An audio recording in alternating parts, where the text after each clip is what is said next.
देखो इधर, देखो इधर हेडिंग है ग्राहम का विसरण नियम। उससे पहले एक नियम पढ़ा था, वो कल मैं बता नहीं पाया था तुम्हें, गैलो-सैक का नियम, ठीक है ना। उससे रियल लाइफ में तुम्हें पता होगा, एक बार मैंने वो वायल का नियम भी बताया था ना शायद, रियल में कहाँ लग रहा है वायल का नियम, वायल का, अरे वो टायरों में नहीं बताया था, हवा जो भरी जाती है, याद है। इसमें था कि दाब जो होता है वो ताप के अनुक्रमानुपाती है, ये तो था। जो दाब ये होता है तुम्हारे पास से दाब किसी भी उसका, गैलो-सैक के नियम में आयतन स्थिर रहता है कि दाब जो है वो ताप के अनुक्रमानुपाती है। अब सोचो जरा इसका उल्टा क्या होता है, मतलब सीधा ही सोचो कि अगर कहीं दाब बढ़ेगा तो वहाँ ताप बढ़ेगा, या अगर कहीं ताप बढ़ेगा तो वहाँ दाब बढ़ेगा। हाँ बिल्कुल बढ़ता है। अब होता क्या है कि रियल लाइफ में होता क्या है कि कहीं हाईवे पे या बड़े बड़े जहाँ सड़क वगैरह जितनी भी इस पर हाई स्पीड चलती, हाई स्पीड रोड होते हैं, उन पर ना बहुत ज़्यादा एक्सीडेंट होते हैं। एक्सीडेंट होने के कारण क्या होता है कि उनका गैलो-सैक का नियम उन्हें पढ़ा नहीं होता है, ये गैलो-सैक का नियम वहाँ लग रहा होता है। क्या हो गया?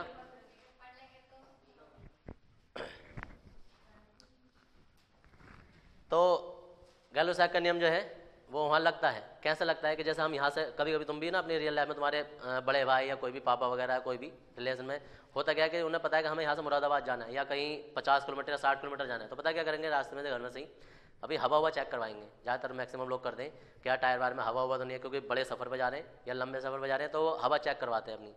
आमतौर पर हवा 40 पाउंड आती है नॉर्मली, किसी भी सही टायर जो होगा 40 से 45 पाउंड हवा आती है, तो वो इतनी हवा पूरी करवा लेते हैं। अगर 50-60 पाउंड करेंगे तो वो फट जाएगा टायर।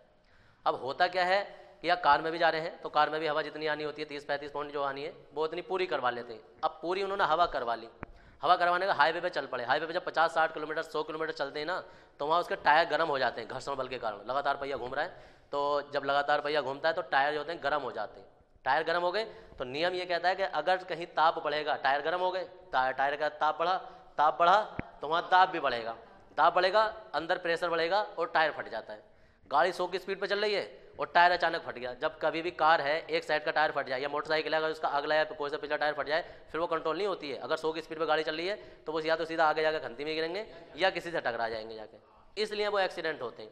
अब नियम क्या है, नियम ये सब बचाव ये है कि अगर कभी भी घर से चलो, तुम्हें पता है कि हमारे टायर में जो है वो 35 पाउंड या 40 पाउंड हवा आती है, 40 या 35 पाउंड हवा आती है, तो इससे कम से कम 5 पाउंड कम हवा लेके घर से चलो। अगर ज़्यादा हो रही है तो निकाल के चलो, लंबे सफ़र पर चल रहे हैं, क्योंकि जब तुम जाओगे तो वो जाते जाते पूरी हो जाती है। ये होता है, कभी भी पूरी हवा भर के और टायर में कभी भी लंबे सफ़र में जाना है। 20-30 किलोमीटर जाने कोई दिक्कत नहीं है उसमें, 50 किलोमीटर में कोई दिक्कत नहीं है, लेकिन जब 100-150 किलोमीटर 200 किलोमीटर चलते हैं तो टायर में पूरी हवा नहीं रखनी चाहिए। टायर मजबूत है ठीक है, कभी कभी संभाल लेता है लेकिन हर बार नहीं संभालेगा।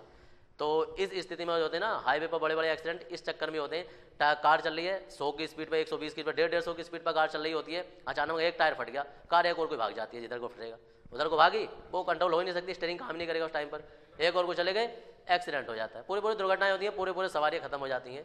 उनका कारण ये होता है, अब वो कहते हैं टायर तो नया था अचानक कैसे फट गया, तो अचानक फटने का कारण यही होता है कि हवा उन्होंने पूरी की थी लेकिन जातों में ताप बढ़ने के कारण उनका दाब बढ़ गया, टायर फट गया। इसलिए जब कभी लंबे सफर पर जाओ ना तो अगर 30 पाउंड हवा उसमें आती है तो 25 पाउंड करवा के लेके जाओ और 20 पाउंड करवाओ ठीक है उसमें, क्योंकि जब टायर गर्म होगा ना तो वो पूरा उसमें हवा अपने आप ऑटोमेटिक हो जाएगी, प्रेशर पूरा हो जाएगा उसमें। ये होता है, तो रियल लाइफ में भी इसका यूज होता है, ध्यान रखोगे आगे को। हेडिंग है ग्राहम का विसरण नियम। देखो विसरण समझ लो पहले, अभी विसरण की परिभाषा भी लिखेंगे। विसरण होता है कि हमारे पास जो था वो कोई जल था, जल में हमने कुछ डाल दिया, इंक डाल दी क्या होगा? इंक नहीं घुलेगी जल में, घुलेगी, बढ़िया घुलेगी, एक समान रूप से घुलेगी, नीचे तक चली आएगी। वो तो कहना उजाला से कपड़े भी धुलते होंगे, आया नया उजाला 4 बूंदों वाला, तो हो गया तेल में डालने के उजाला को। कहाँ रहता है?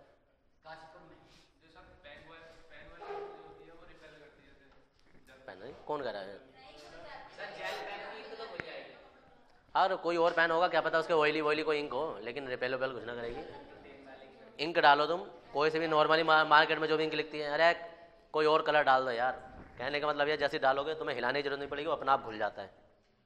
जबकि नियम ये था कि गुरुत्वाकर्षण, अगर तुम नीचे कोई रंग डाल दो, ऊपर से पानी डाल दो, तो रंग ऊपर को अपने आप मिक्स हो जाएगा जाके। ग्रेविटी नीचे को काम कर रही है, रंग विपरीत भी घुल जाएगा।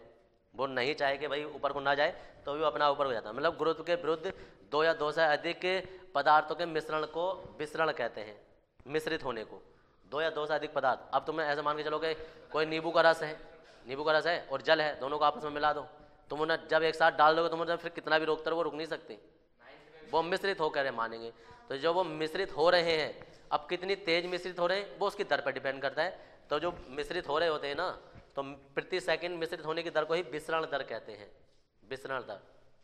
नियम यह है, जो ग्राहम का विसरण नियम है कि स्थिर ताप और दाब पर किसी दो मिश्रण की विसरण दर जो होती है वो उनके वर्गमूल, घनत्व के वर्गमूल के व्युत्क्रमानुपाती होती है। घनत्व के वर्गमूल के व्युत्क्रमानुपाती होती है विसरण दर। जितना ज़्यादा घनत्व होगा दर उतनी ही कम होगी, जितना पतला मतलब घनत्व कम होगा, पतला विलयन होगा, दर उतनी ही ज़्यादा तेज होगी। ये सिंपल सी बात है रियल लाइफ में। तुम देखो गाढ़ी चीज़ें जितनी भी होंगी वो देर से घुलती हैं, पतली चीज़ें वो आपस में फटाफट घुल जाती हैं। तभी तो लोग एकदम से पौवा बना के पी जाते हैं, तो उन्हें पतले पतले होते हैं। देखो वो कितनी जल्दी घुस हो रहा है, उसके मतलब की चीज़ मिल गई। ये होता है। दवाइयों की बात भी बता रहे हैं हम। अब उसमें कभी कभी ना तुम्हें ऐसे देखा होगा, दवाइयों पे लिखा होता है, तुमने बोलो भाई शेक वेल बिफोर यूज, ठीक है नहीं? शेक का मतलब होता है हिलाना, शेक और तो शेक वेल बिफोर यूज मतलब कि यूज़ करने से पहले उसे बहुत अच्छी तरीके से हिला लो। कारण शेक होता है, शेक होता है ऐसा चेक ही। चलो अरे इतना शे करके कौन बोलता है यार, शेक हो गया सही हो गया। अब छोटा सा बड़ा सा कौन मिलाए, शेक वेल बिफोर यूज होना। तो शेक वेल बिफोर यूज यानी अच्छी तरीके से हिला लो घुलने से पहले, इतना यूज करने से पहले। अब यूज करने का मतलब हमेशा पीना नहीं होता, कुछ लगाने की दवाइयाँ भी होती हैं तो लगा सकते हैं, कुछ लोग कुछ एक्सटर्नल दवाइयाँ भी होती तो भी उन्हें यूज करने से पहले उन्हें हिलाने के लिए बोला जाता है। कारण क्योंकि उनमें जो पदार्थ है वो ना वो विसरित नहीं हुए।